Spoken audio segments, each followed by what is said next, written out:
My husband, Charles, tells me he wants to marry the woman he's been seeing and asks for a divorce. He says, let's not waste time dividing the property. Just leave quickly. Sharon, the woman he's been with, mocks me, enjoying my misery. Donald, too, is in love with a woman he met at a bar, and neither of them wants to live with me anymore. I'll leave, just as they wish. But before I go, I'll speak my mind.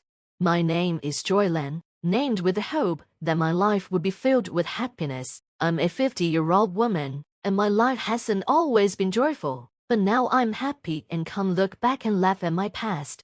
Let me take you back to when I was 35, about to celebrate my 10th wedding anniversary with Charles. We didn't have children, and it was hard hearing people ask things like, "Do you have kids?" or saying, "Children are wonderful, you know."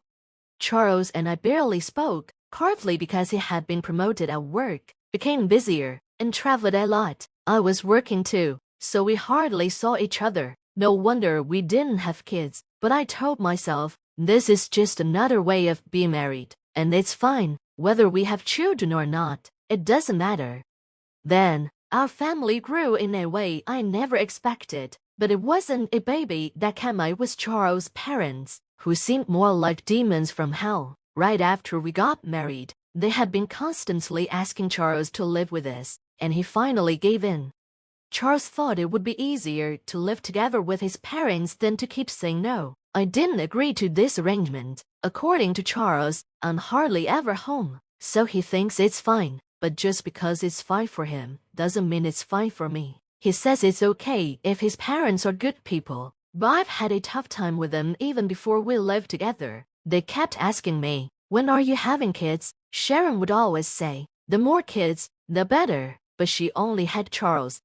Living with such in-laws feels unbearable, and I wonder how this would turn out. My expectations were quickly dashed. Things turned out even worse than I thought. When we started living together, Donald declared that they wouldn't give me any money for living expenses. Sharon smiled and said, "Let's go with that arrangement." I was shocked. What kind of arrangement is that? Charles added that since we both work, we don't need any financial support, so now he's on their side too.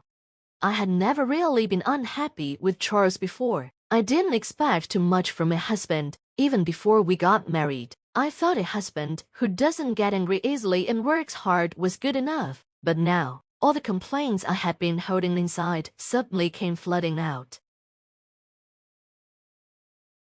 As I spent more time living with my in-laws, I began to understand why they wanted to live with us. Donald, my father-in-law, would often go out at night, telling me he was just meeting friends for drinks. I believed him, but one day, while doing the laundry, I found something that made me suspicious: a card from a nightclub and a business card with the name Nancy on it. There are many kinds of bars, but this one was clearly a place where men go for more personal services. So, Donald liked Nancy. I couldn't believe how much energy he still had at his age. Of course, I didn't mean it in a good way. Suddenly, it made sense why he couldn't contribute to household expense with spending all his money on Nancy. Unbelievable, but what could I do?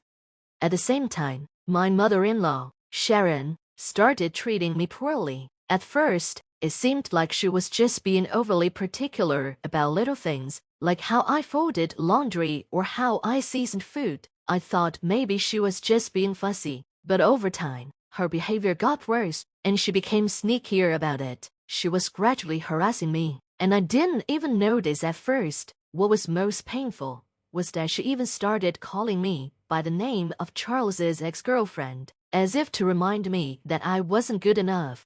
Every time Sharon apologized, she would say she remembered Charles's ex-girlfriend because she was the first one he introduced me to. She would say, "I didn't mean to do it. I'm sorry." At first, I thought maybe she was just getting older, and things like that happen, but as it kept happening, I started to feel like something was wrong.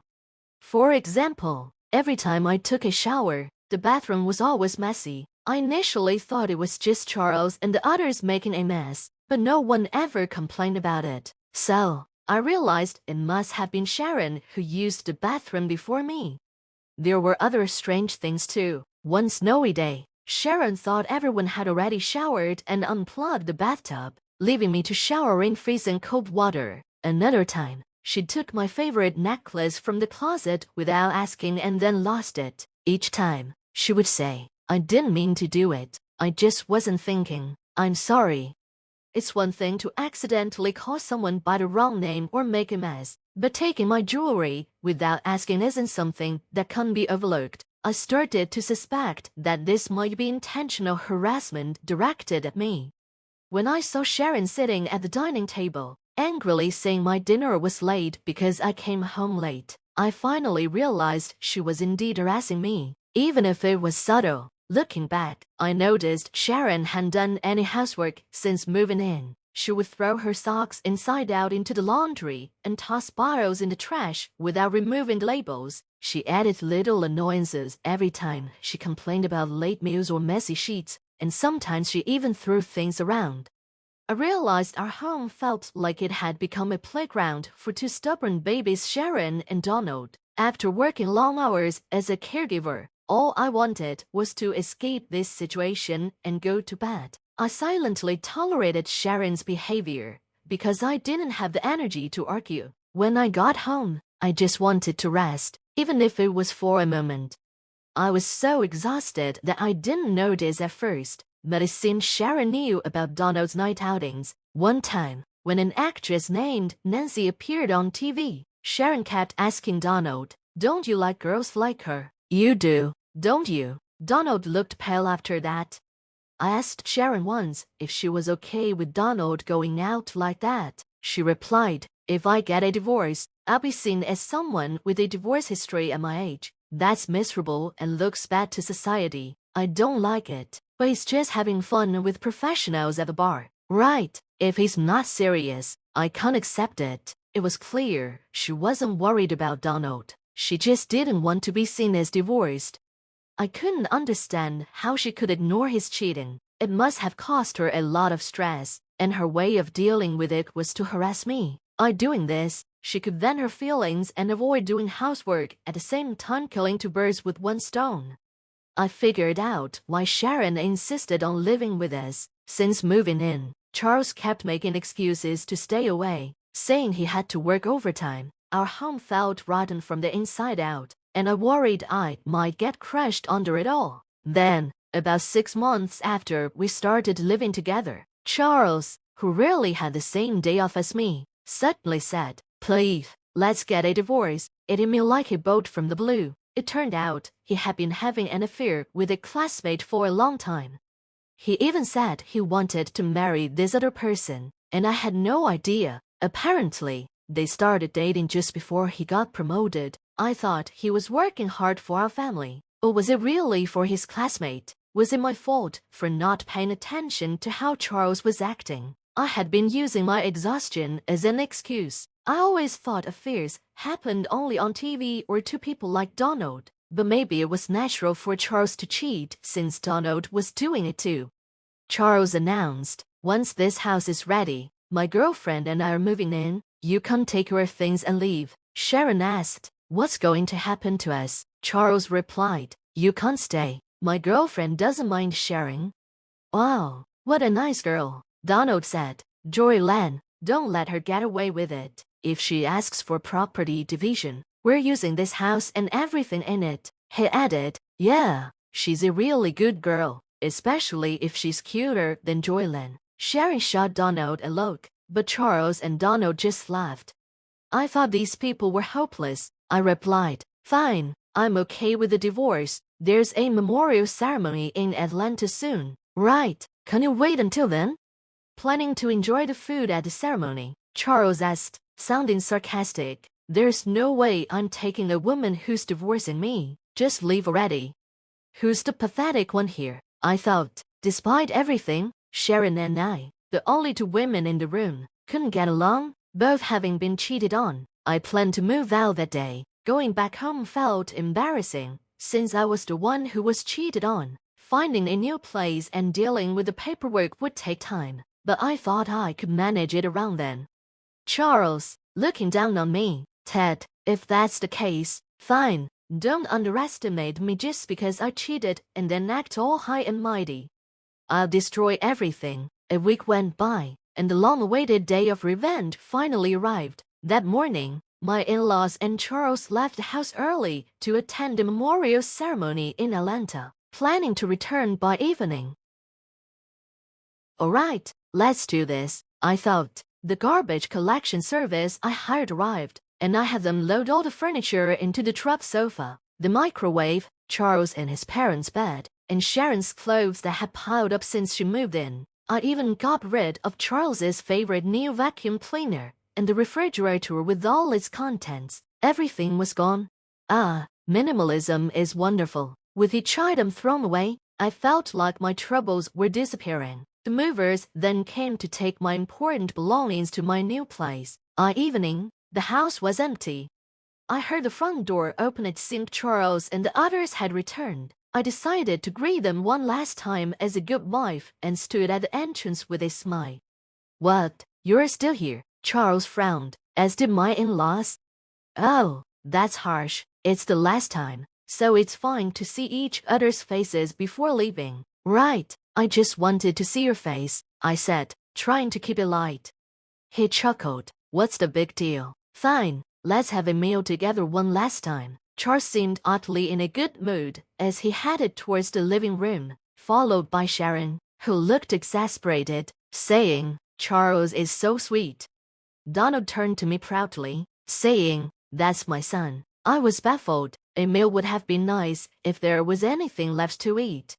When Charles opened the living room door, he gasped in surprise. Sharon peeked in and exclaimed, Just like him. Donald followed, confused. Wait, why is there nothing in the fridge? Even the furniture and appliances are gone. Of course I threw them out. The house feels much bigger now, doesn't it? I thought it would be bad to leave old furniture for your new life with your girlfriend. Consider it my parting gift. Why weren't you preparing to move? Charles asked, clearly shocked. You throw away things you don't need when you move, right? Have you forgotten that most of the things we bought when we got married were with my money? Nothing bad will happen just because I threw them away. Charles pointed at me, his mouth moving but no words coming out. Seemed too stunned to speak. I'll forgo any division of property. I shrugged, knowing there wasn't much to divide anyway. Sharon, furious at my smile, shouted, What have you done? I replied, I'll return that phrase to your foolish son. There are limits to indecency. Cheating on your wife and then saying you're leaving to remarry. Wasn't your upbringing to blame? How could you speak to me like that? To me, you're just another old lady, I said with a malicious smile. Sharon shook with anger. Secretly, I found it a little fun to see her like this. Don't you remember, if I ask for division of this house, you can't refuse, can you? Without it, where would you two strangers live? Yes, you sold your family home when you moved in with us, I continued. They had claimed they wouldn't need it anymore, but now this house was crucial for them. Decided with their son's affair over his wife, thinking as long as they had a house and a maid, everything would be fine. Feeling pressured, Donald jumped in, pretending to be the peacemaker. Well, let's settle this amicably. Yes, let's do that, I agreed, just like the old Manu. I mean, just like Donald suggests. Exactly, you know what I mean, duh, he replied. By the way, wasn't your cell phone broken today? Oh, yeah, I realized it after I left. It wouldn't turn on. I guess I'll have to go to the store, Donald said. There's no need for that. Your phone is right here, I said, pulling Donald's phone from my pocket. Two identical phones. What's going on? Donald looked puzzled. I switched the phones just before you left today. The one I have is the real one. The one you had is a used one. I bought a new phone and removed the battery so it wouldn't turn on. Since Donald isn't very tech-savvy, I figured he'd just give up, thinking it was broken. I smiled, feeling proud of my success.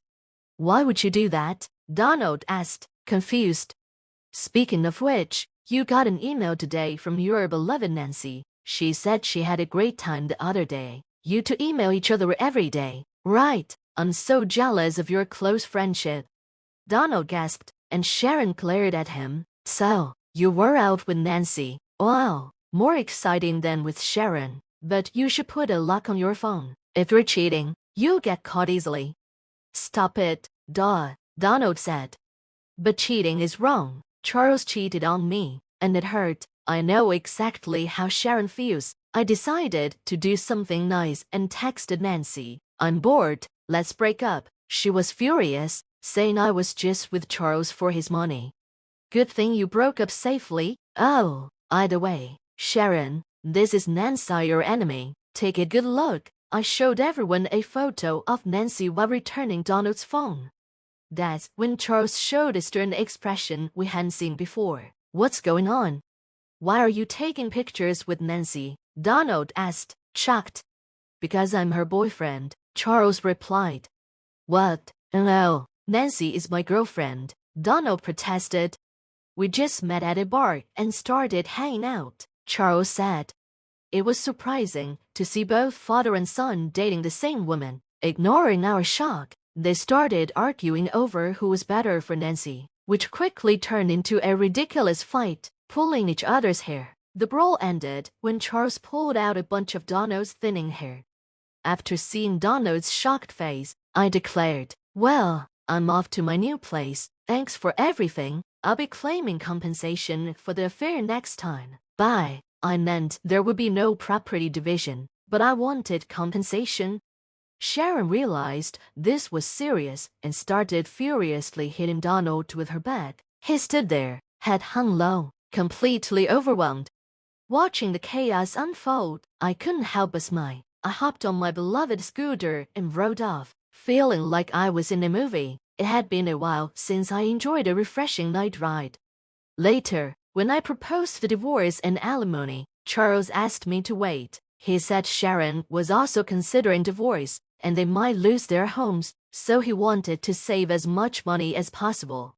Charles tried to make me feel guilty about our situation, saying it was pitiful for us to face such difficulties after living together, but I didn't care. I proceeded with the divorce talks and claimed as much alimony as I could from him and his affair partner. I felt a bit like an outlaw, but I hadn't done anything wrong, just what felt natural. Well, maybe tampering with someone's phone was questionable.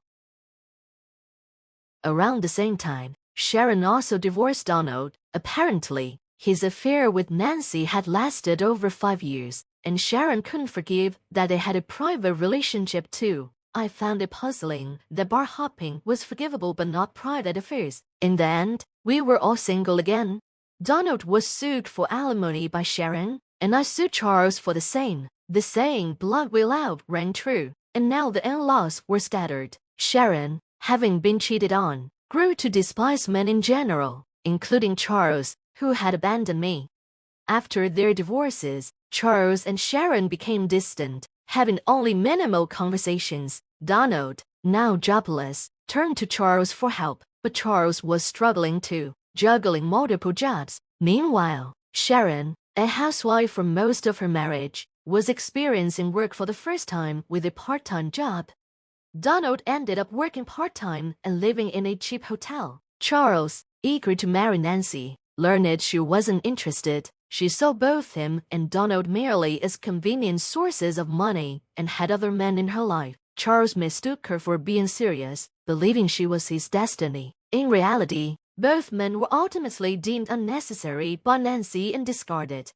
As I prepared to leave, I felt a sense of satisfaction, witnessing the collapse of a family that never valued each other, only caring for themselves. Their outcome seemed inevitably family in name only, lacking compassion. I realized escaping the household was a good decision.